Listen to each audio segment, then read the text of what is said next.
Vous êtes expert judiciaire en estimation immobilière près de la cour d'appel de Douai. L'expert en évaluation immobilière, lui, évalue des biens qui, la plupart du temps, ne sont pas destinés à être confrontés au marché, des biens qui vont être évalués pour les nécessités des bilans comptables, pour la nécessité d'une succession, d'un divorce, et où il faut donner une valeur à quelque chose qui, évidemment, ne va pas être confronté à la réalité économique du marché.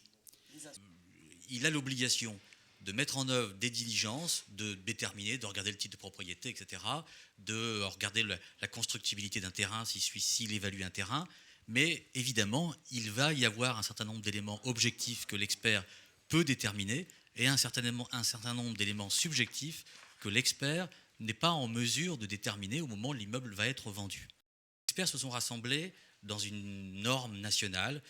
N'ayant pas de statut, ils se sont rassemblés dans une norme soit nationale et maintenant une norme internationale ou européenne. Et dans cette norme nationale qui s'appelle la charte de l'expertise ne prévoit pas précisément que l'expert est soumis à un devoir d'information, puisqu'il n'est pas là pour conseiller, il est là pour déterminer un résultat. Et aujourd'hui, la difficulté qui nous concerne, c'est que la plupart du temps, on dit si on consulte un expert en évaluation immobilière, c'est justement pour connaître le résultat de la valeur du bien. Et on commence à voir notamment un arrêt en 2003 où, dans le cadre d'un marché immobilier qui fluctuerait, et comme on peut le connaître aujourd'hui, une banque qui s'appuierait sur une expertise pour consentir un prêt.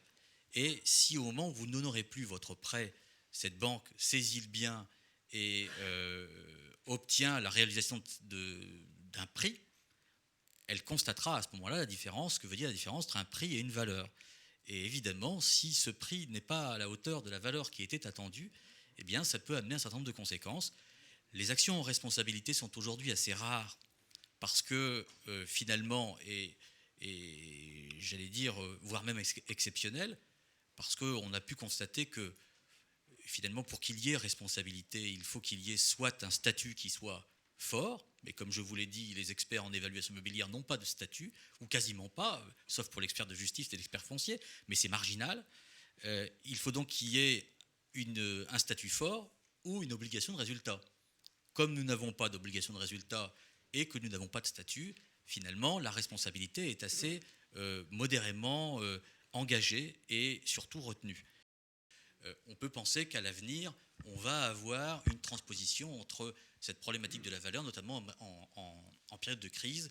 Et d'ailleurs, pour l'illustrer de façon encore plus précise, il y a pas plus tard que 2 jours, je reçois d'un de mes clients, une banque américaine, qui me demande, comme tous les ans, ma déclaration d'assurance professionnelle. Et dans le mail de la directrice des risques expertise immobilière, me met « Monsieur, nous avons bien réceptionné l'ensemble des documents concernant votre dossier. Toutefois, en ce qui concerne votre attestation de responsabilité civile professionnelle, cette dernière doit couvrir réalisation, estimation, expertise immobilière et plus spécifiquement le nouveau risque d'erreur d'estimation.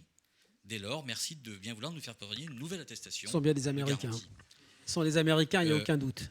Évidemment, ça me fait très peur. Je suis inquiet et je me demande à quelle sauce on va se faire manger.